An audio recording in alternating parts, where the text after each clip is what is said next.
Cut the music. We're behind schedule. We got to keep moving here. We'll get everybody out on time and then able to go to the VIP party tonight and have a blast. But you've been sitting for like an hour, so I need everybody to stand up for me.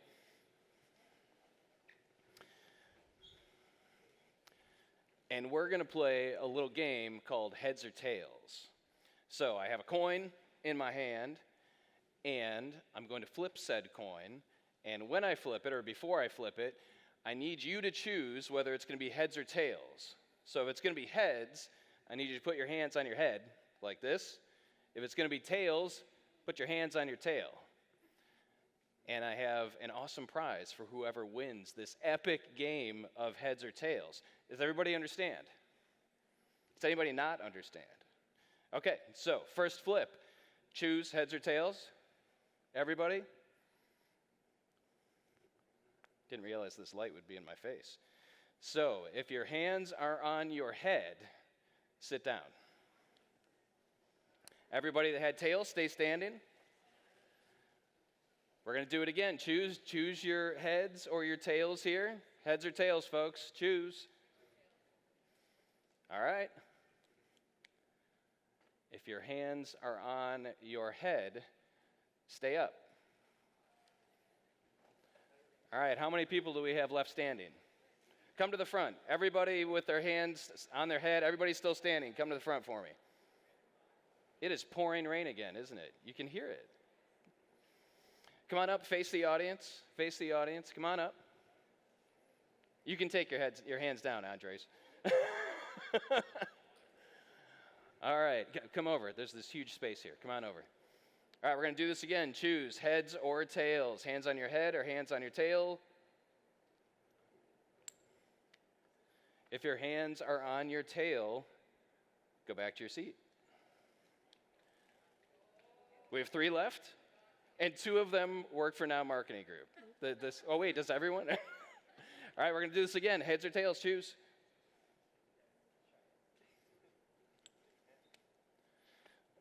If your hands are on your head, stay here. All right. Come on. You guys are friendly with each other. All right. All right. Choose heads or tails. One of you has to choose heads. Actually, whatever. Do whatever you want to do.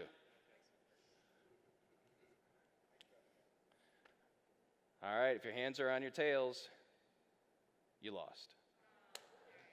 Colin is our winner. You get a copy of my favorite book of 2023. All right, so that was great. Everyone got to stand up and get some blood back in your body. So rooted in purpose, aligning your passions with your life's mission. I'll make sure I know which direction. Okay, so before we get to your purpose, we're going to take a big picture view. We're going to pull back and ask, what is the ultimate purpose of life? And to get the answer to this question, we're going to consult ancient wisdom and modern science. Ancient wisdom. Aristotle is going to be our contact person for ancient wisdom. And if you ask Aristotle, what is the purpose of life, he will give a one-word answer, and that one-word answer is eudaimonia. Eudaimonia means good soul. So to be a good soul is the ultimate purpose of life, according to ancient wisdom. Then we're going to ask modern science. Modern science, we're going to ask Martin Seligman, one of the founders of the American positive psychology movement, what is the ultimate purpose of life? And Martin Seligman is going to say, to flourish. In fact, he liked the word flourish so much. Well, you know what? We're going to come back to that in a second. You know what? Okay, there may be a mistake here, but we'll get there. At least it's not Ed Sheeran. Okay, so you ask, sorry, Katie.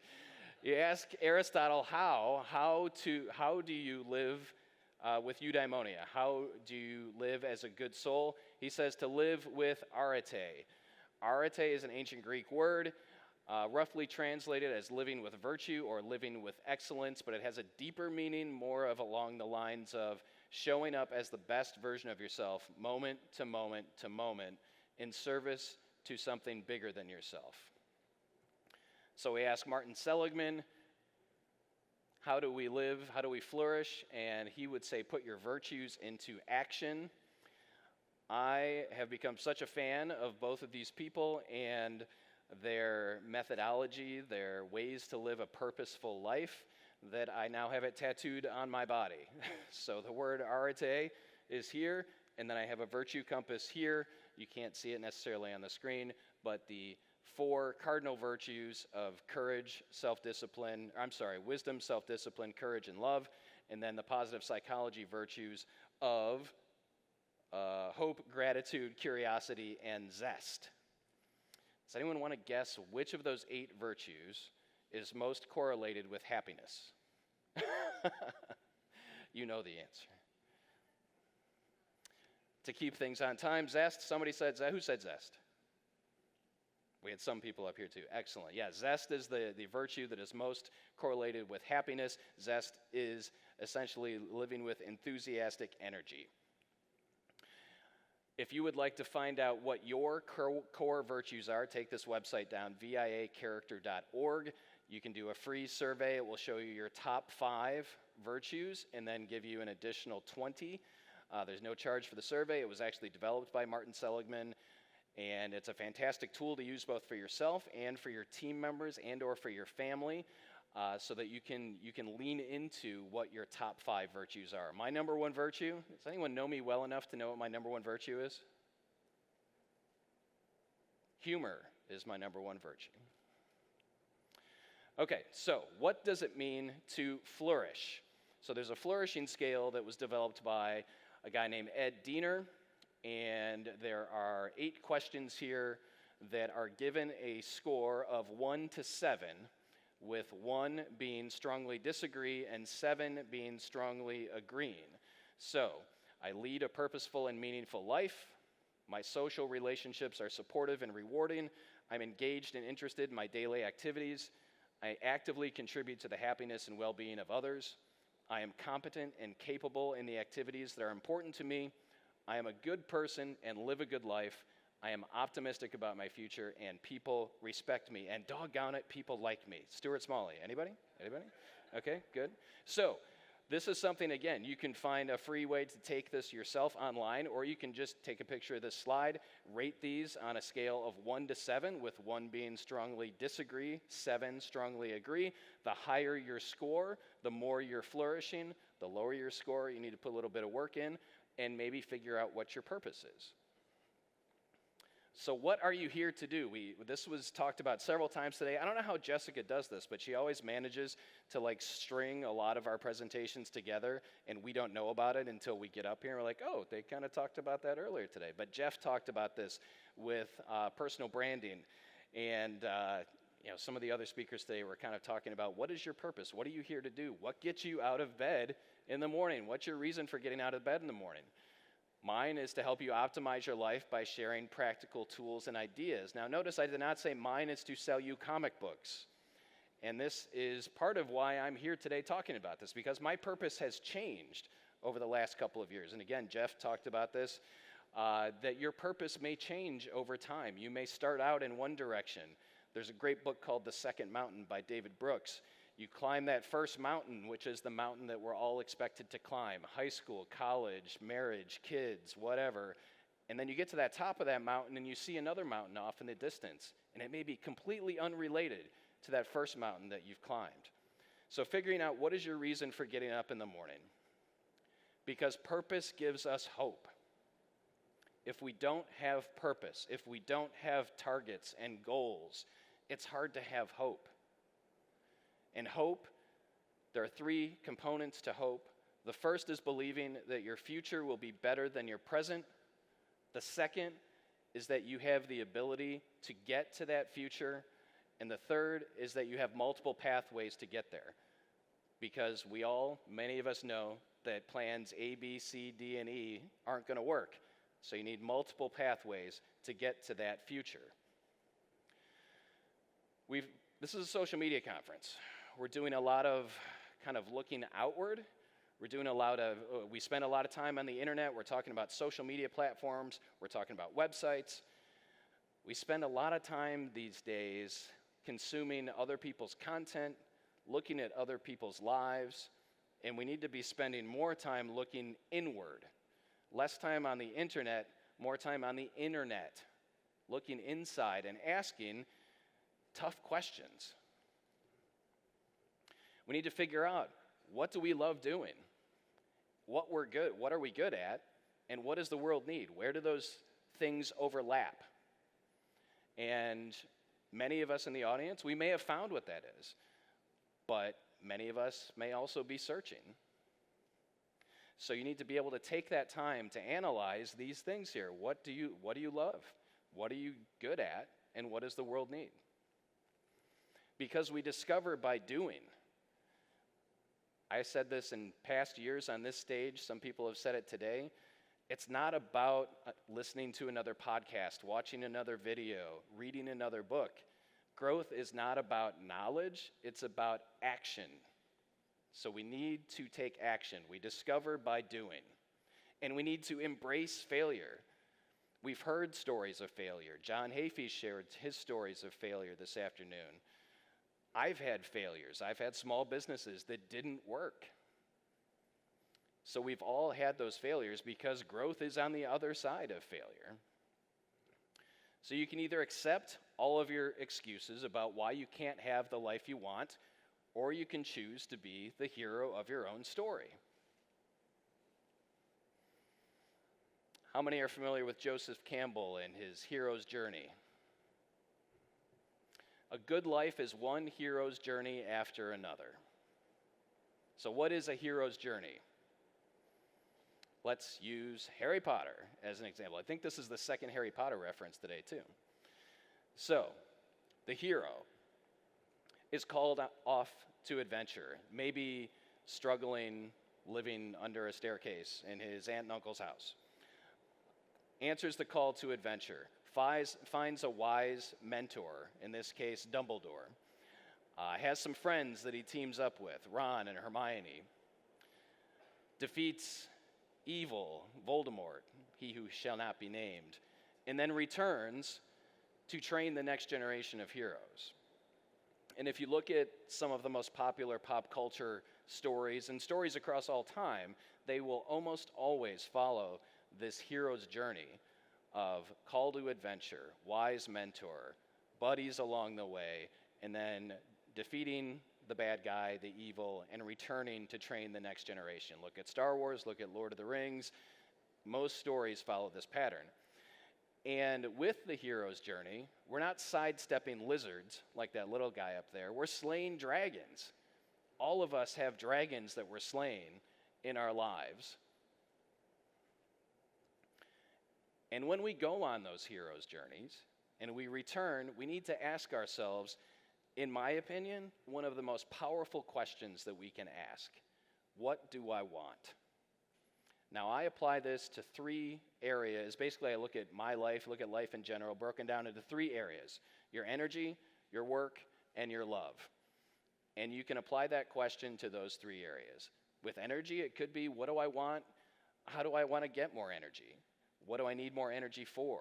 Do I need to change my diet? Do I need to change my exercise routine? For work, what do I want? Am I happy with what I'm doing? Do I want to be doing something else? And then, of course, with love, with family, what do I want? Do I want phone-free connection with my spouse and with my kids? Do I want to spend more time at home and maybe have to look at a different type of job where I'm not showing up to cook food on Fridays and Saturday nights like John Hafey was? If you deliberately plan on being less than you are capable of being, then I warn you that you'll be unhappy for the rest of your life. Abraham Maslow. Many of us settle. We hear those stories, and I don't know if anybody in this room falls into that situation, that example of people who hate their jobs. I mean, if you're here with your boss, be careful about what you're doing right now. But you hear those stories all the time. I don't want to go to work in the morning. I hate what I'm doing. I hate my coworkers. I'm not happy. And it spills over into your personal relationships, into your family relationships. Why live that way? If you plan on being less than you're capable of being, then you will be unhappy for the rest of your life. So you can step forward into growth, or you can step backwards into safety. By being here for the next 2 days, I think you're stepping forward into growth. You're choosing to grow, whether it's through knowledge and social media marketing or through a presentation like this, which is essentially about how to be a good human, how to be happy, how to ask those really thought-provoking, tough questions. And that's where my story kind of, how it got me here. For 20 years, I've been the comic book guy. I've been the guy that owns Alter Ego Comics, Main Street, downtown Lima. Whenever people wanted to talk about pop culture, or hey, how about those Marvel movies, or hey, there's a new Batman movie, I was the guy that they reached out to, and that's great. I still love what I do. I still love owning a comic shop. But 8 years ago, I had a nervous breakdown. I mentally and physically shut down. I became distant from my family. I didn't know what was wrong with me. And eventually I was diagnosed with anxiety, depression, and OCD. Had no idea that I had any of those things. So 8 years ago, I started paying attention to personal development. I started paying attention to my mental health, taking care of myself so I could take care of my family and my team and my customers. And that put me on the path to becoming a leadership and performance coach. It put me on the path to stepping out of my comfort zone when the coaching program I went through, a company called Heroic, put out a call asking for people to raise their hand to become coaches for some of their corporate clients. I thought, I'm not a coach, I'm a comic shop guy, I'm a retailer, what do I know about coaching? But I still sent in a video application. They received 1,000 applicants, they chose 40, and I was one of those 40. Then of those 40, they needed a group to train a bunch of coaches how to lead workshops in the Heroic modality. There were 10 of us, and I got to be one of those because I stepped forward into growth instead of backward into safety. So think about, what could you step forward into to grow rather than backward into safety? Because your infinite potential lies on the other side of your comfort zone. That's why it's called being uncomfortable. Whether you're trying to put on muscle and you're stressing your muscles, that's discomfort. Or maybe even coming to an event like this. There were people sitting at my table today. They showed up on their own from different states, not knowing anybody. Many of you in the audience, you may not know anybody else in the room, but you came to this to get the value that comes out of Social Media Week Lima. Does everybody know what this is? DeLorean from Back to the Future, correct? Okay. I'm glad that you all know this. Now, this will come back in a few moments. I need you to trust me on this, and I need you to get out of your comfort zone. And we're going to do a little guided meditation. And for those of you that were at my presentation last year, you know, sometimes I do kind of touchy-feely weird things like this that I didn't think I would be doing several years ago. So I think this is a great way to kind of wrap up day one. So I would invite you to relax, play along, and just listen for a little bit.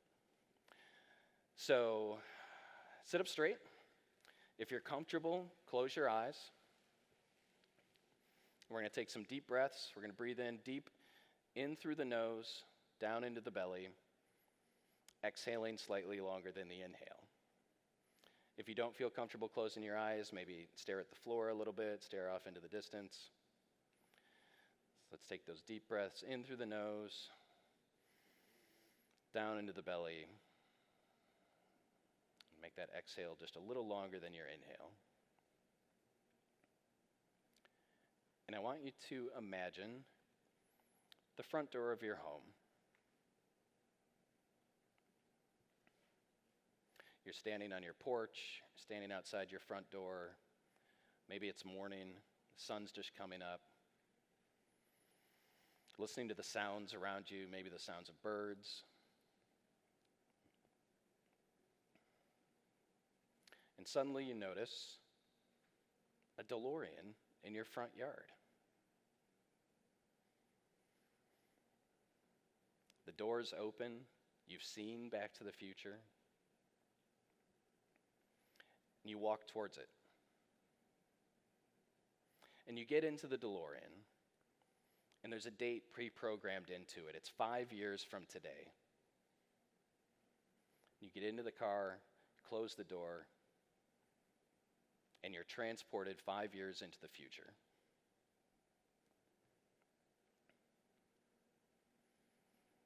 And as the DeLorean comes to a stop, steam hissing out from different parts of the car, the door opens, and you step out. And as you step out, you see that you're back in your front yard. You look around, see if there's anything that's different, anything that's changed. And you see someone maybe 20 feet away from you, 25 feet away from you. And their back is to you. They start to turn around, and you see that it's you, 5 years in the future. You walk towards that future version of yourself, and you notice that you're radiant. That future you is glowing, fit, healthy, standing tall. And you ask future you, how did you get this way? What did you say yes to? And future you shares some things that they said yes to that has helped them become this radiant exemplar standing in front of you.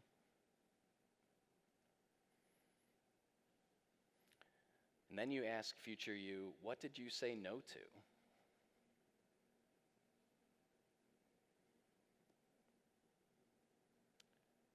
And they share some things that they said no to, some choices that they made that helped them get to where they are.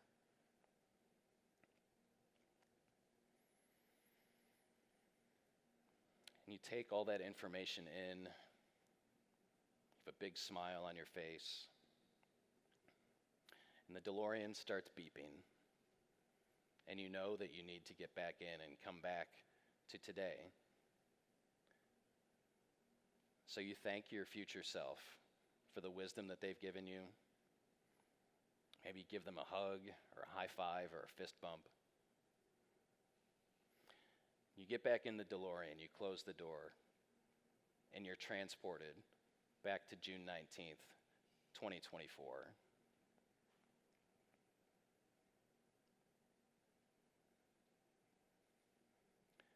You land back in your front yard, the door opens, you get out, and before you can even turn around, the time machine disappears.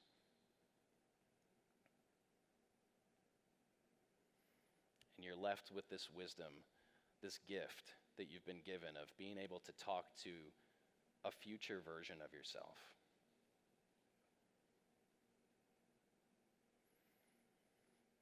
Let's take 2 more deep breaths in, a deep breath in through the nose, down into the belly. Exhale through your nose. 1 more inhale. And as you exhale, blink your eyes open. Come back to the room. And now let's just take 2 minutes to jot down what your future self told you. What did they say yes to? What did they say no to?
I would encourage you over the next couple of days, maybe after the conference is over, when you get back home, if you've traveled, or this weekend, if you're local, whatever, review that list. Look at those things that they said yes to, said no to, and maybe circle a number one on both sides, a number one start and a number one stop. Something that you could start doing now to get you closer to that radiant version of yourself 5 years from now. And a number one thing you could stop doing that would get you closer to finding that purpose, to being where you are 5 years from now. Another way that you can do that is by scanning the QR code.